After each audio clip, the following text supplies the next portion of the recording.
Ready, action. Masih bersama di Radio Usang, channel yang mengulas kejadian-kejadian misteri di sekitar kita.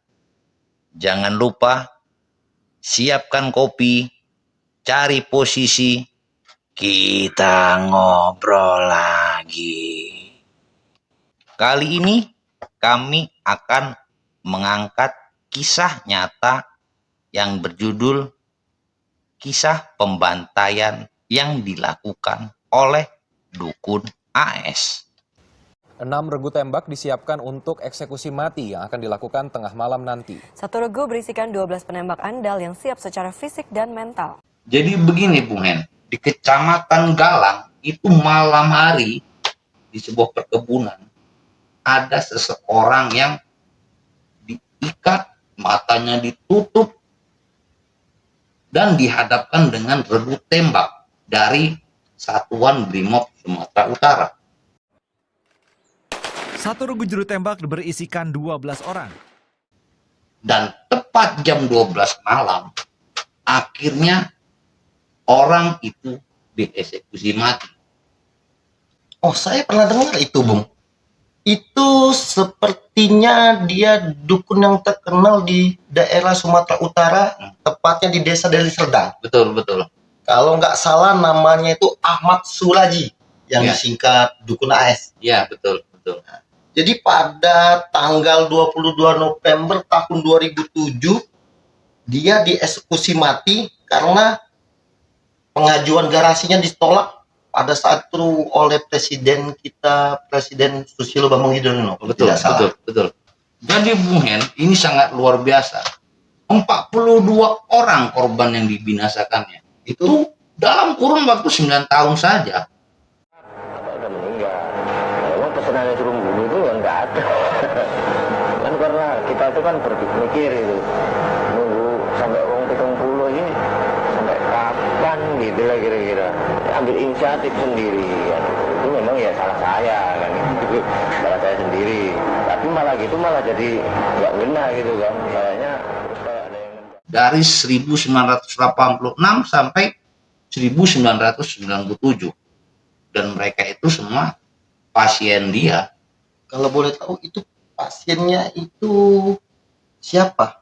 Pria semua atau wanita atau campur? Jadi semua perempuan. Semua perempuan. Jadi Bung, apa sebenarnya alasan dukun tersebut mencari pasiennya yang semuanya itu wanita untuk dibunuh? Jadi dia ini murni untuk menambah ilmu kesaktiannya. Karena selain dia bertani, dia juga dukun. Karena meneruskan dari orang tuanya, bapaknya dulu juga mantan dukun selama hidup. Itu sih Bung. Jadi Bung Hen ini tahu nggak latar belakang atau asal mulanya si dukun AS ini?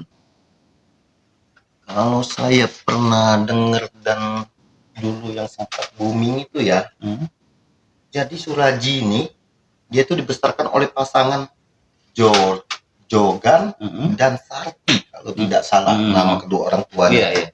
anjir. Bodong kau. Ayahnya itu memang berprofesi seorang dukun dan ibunya itu hanya seorang petani.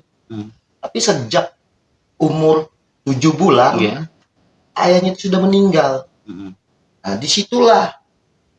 Jadi sejak saat itu ekonomi mereka itu pun sulit. Nah, di usia 12 tahun, Suraji itu sudah mulai putus sekolah. Yeah. Dan dia membantu ibunya untuk menghidupi kebutuhan mereka itu.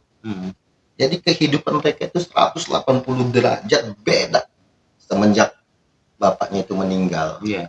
Mereka sudah tidak lagi bisa mencukupi kebutuhannya, jadi hanya berpenghasilan ya dari petani. Tapi di situ si Suraji kecil ini dia keinget dulu pesan ayahnya yang dukun itu. Apa itu pesannya? Jadi ayah itu berpesan seperti ini. Nah, dukun itu sebenarnya profesi yang mulia karena bisa membantu warga yang kesusahan dalam hal medis. Mm-mm. Jadi ketika mereka tidak sanggup untuk biaya rumah sakit, ya mereka alternatif lari ke dukun. Dari kedukun ya. Pada saat itulah Suraji ini akhirnya, Belajar gitu. nah dia istilahnya jadi kepingin seperti ayahnya Ayahnya. itu kan. Betul, betul. Dia mempelajari apa yang dia tahu tentang ayahnya, dan dia juga pernah bersemedi di salah satu hutan untuk menambah kesaktiannya itu.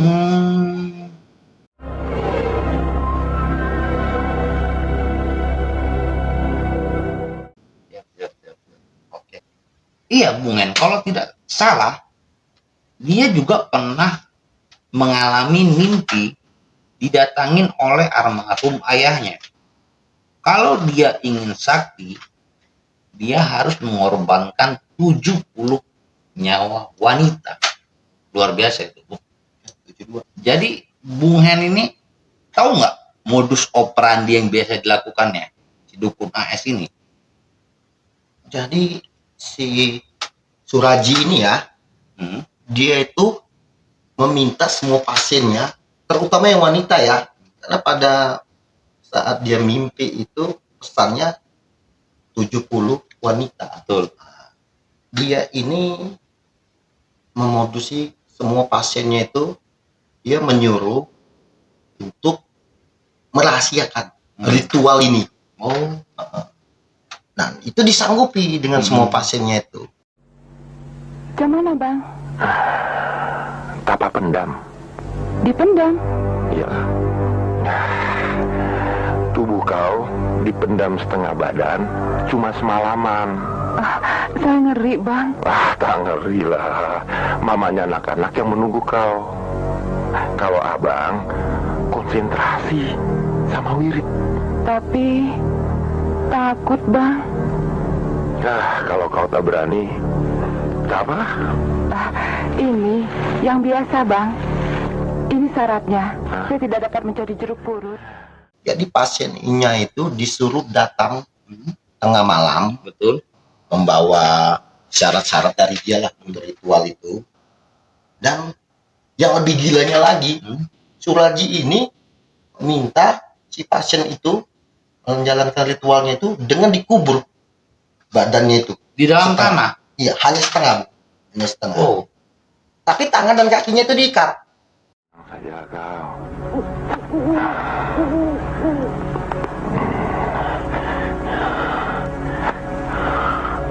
Niat kau pasti tercapai, Dewi.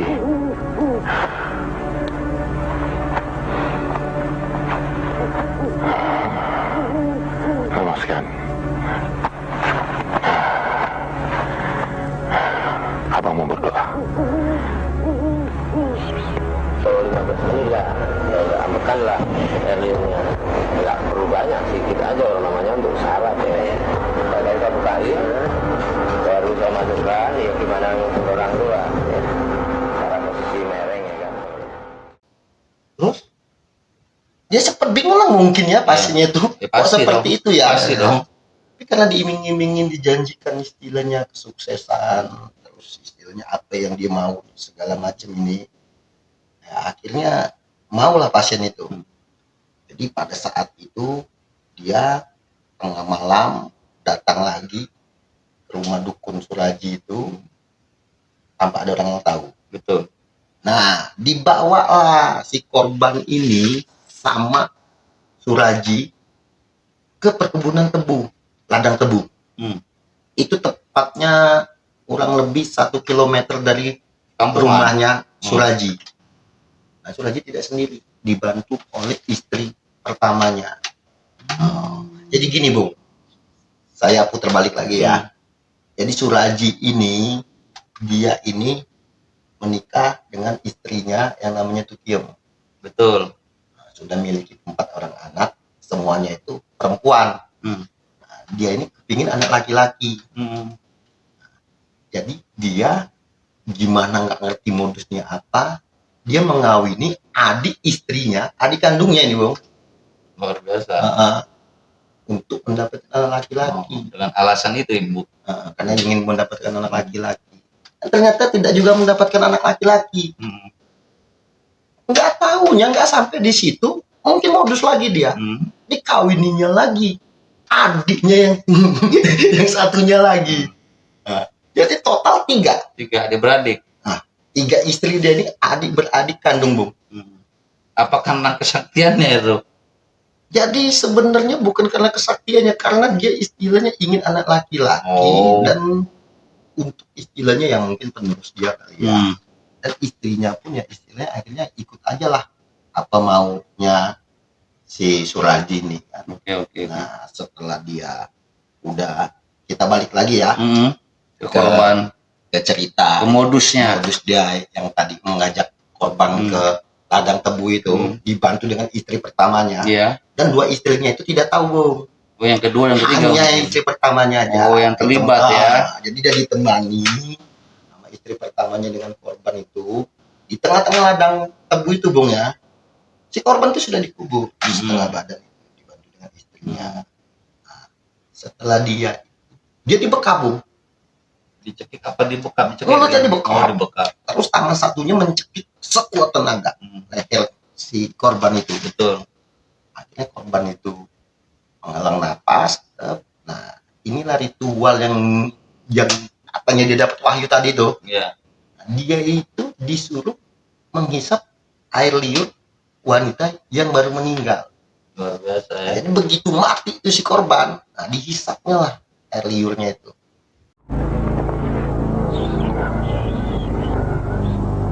Pejamkan mata.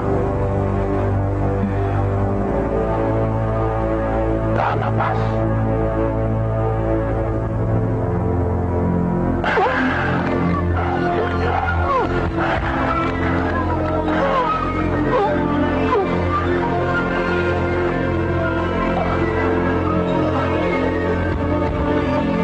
Setelah sudah dihisap, nah, perhiasannya diambil, korban itu sempat ditelanjangi setengah badan, loh. Terus dibantu istrinya dikubur, dan itu menghadap ke arah rumahnya. Dari ladang tebu itu dia hadapin ke arah rumahnya. Biar apa itu? Ya itu kepercayaan dia gitu ya. Mungkin salah satu syaratnya kali. Syaratnya ya. Nah, jadi semua korban itu dihadapin semua itu ke arah rumah dia itu. Nah, perhiasannya diambil, korban dia dikubur menghadap ke arah rumahnya, dibantu istrinya. Terus dia pulanglah. Jadi ya seolah-olah ya istilahnya nggak jadi apa-apa kan. Iya.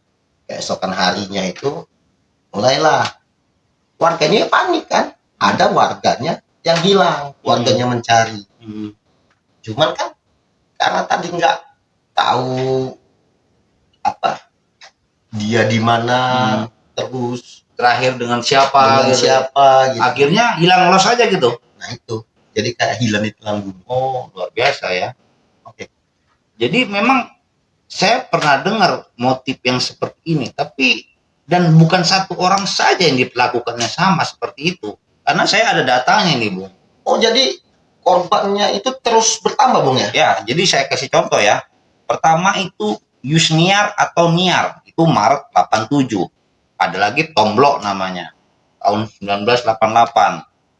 Rusmina alias Popi, Agustus 89. Suliati alias Yanti itu di 92. Irianti itu tanggal 28 Oktober 92. Hilangnya, Bung ya. Sadiem 17 Desember 1992. Unyil, ini namanya agak lucu, untung bukan Unyil, Januari 1993. Dan masih banyak lagi yang lainnya, Bung, tentunya. Artinya dia ini sejak dari tahun 1987 Sampai 97. sampai 97. Ya, dari 86 ya sampai 97. Jadi total korban dia itu sebenarnya sudah berapa wanita, Bung? 42. Dan di angka 42 inilah perjalanan dia akhirnya selesai. Dukun AS akhirnya bisa ditangkap. Jadi apa yang mengungkap dia itu, Bung, sebenarnya di korban terakhirnya itu sehingga dia terungkap? Jadi begini, Bung. Korban yang ke-42 itu bernama Sri Kemala Dewi. Jadi dia itu hilang pada 23 April 97. Namun mayatnya berhasil ditemukan di sebuah ladang tebu oleh seorang pemuda. Jangan-jangan ada mayat orang. Biasa, orang sering membuang bangkai lembu di sini. Yang benar saja lah, Pak RT. Cuma ada lubang lembu sekecil ini.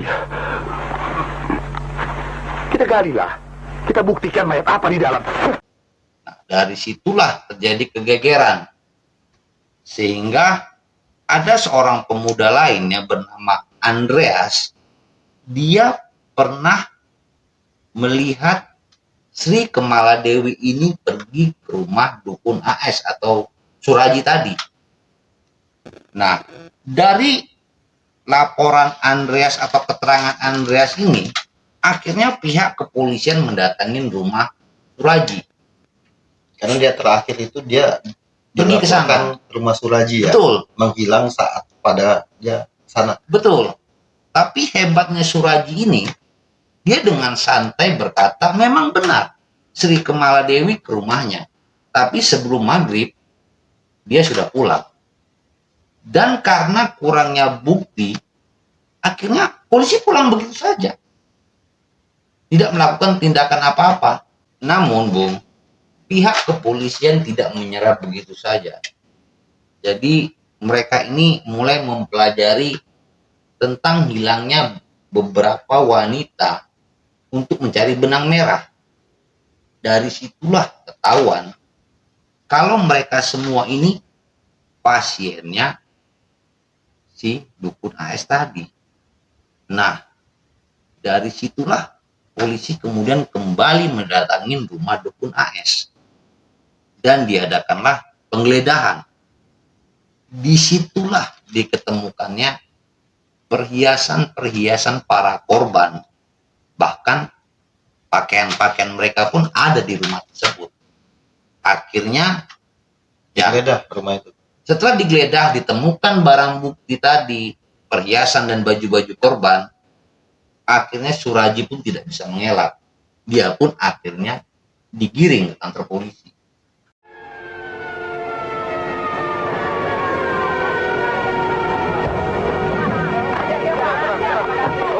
Tolong berjalan.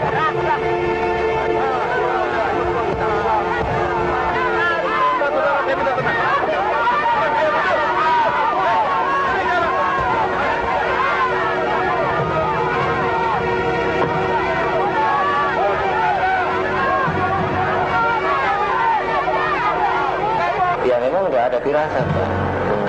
Udah ada firasat kalau bahwa saya ini mau kena gitu ya. Udah ada firasat, cuman niatnya nggak ada lari tadi ya. Mau jumpa aparat tadi pun ya aja saya pasrah gitu. Mau dibawa-bawa.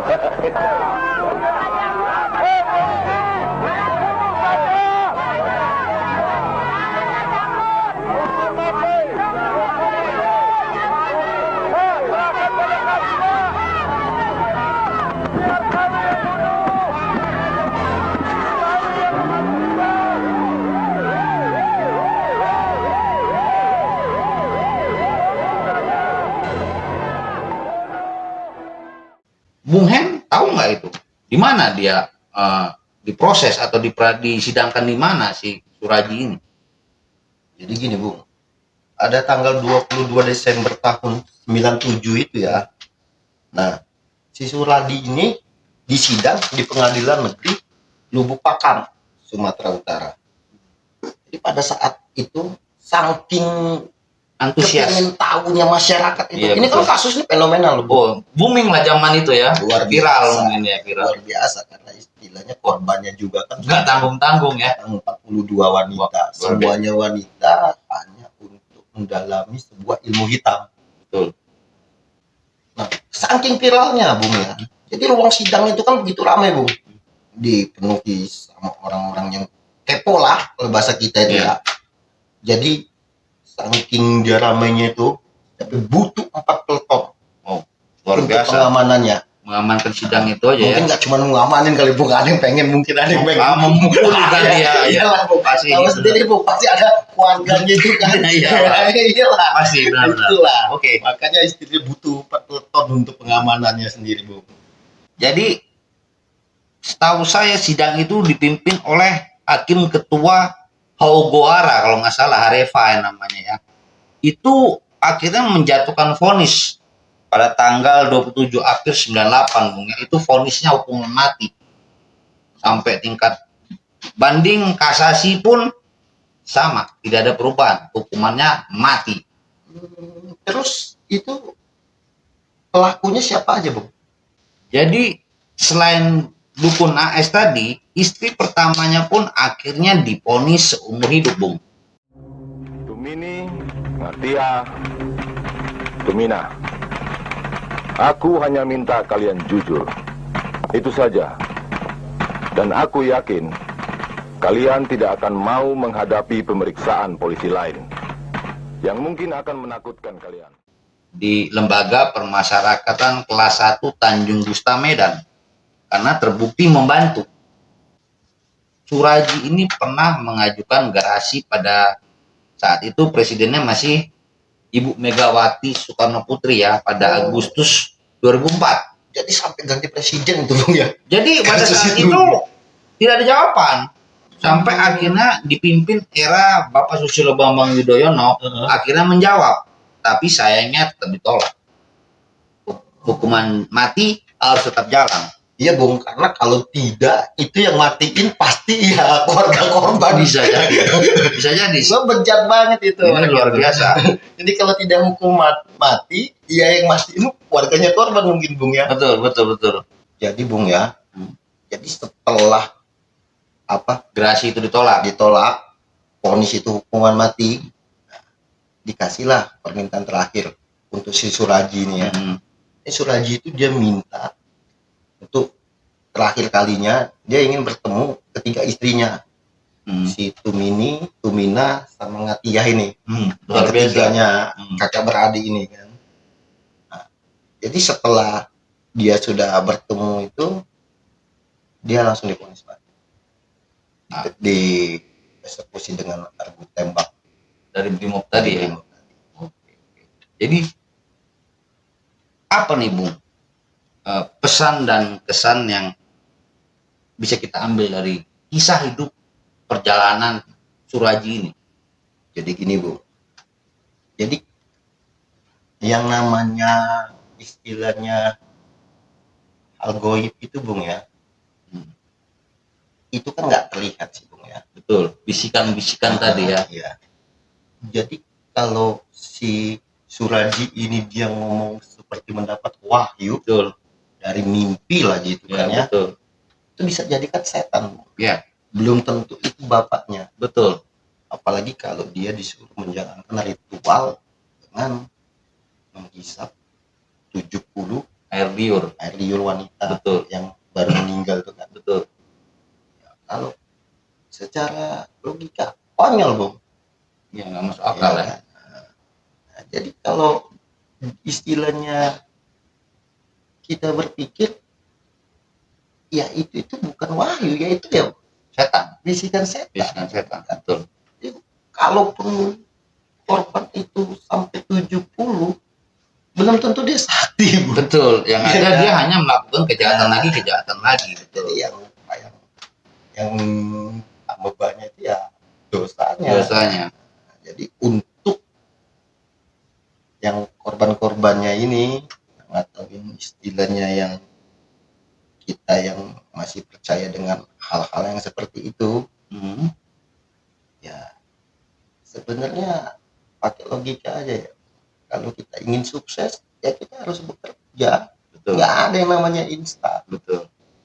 Nggak perlu kita istilahnya minta Harus sakti gitu ya. sana ke sini yang Betul. instan dengan syarat ini itu, karena bukannya nanti istilahnya kaya atau sakti, ujungnya malah mati tadi. Sama kita harus lebih hati-hati pergi ke tempat dukun tentunya kan, kalau bisa dihindari kan gitu. Nah itu, Bu. Jangan sampai kita pergi ke tempat yang begituan kan.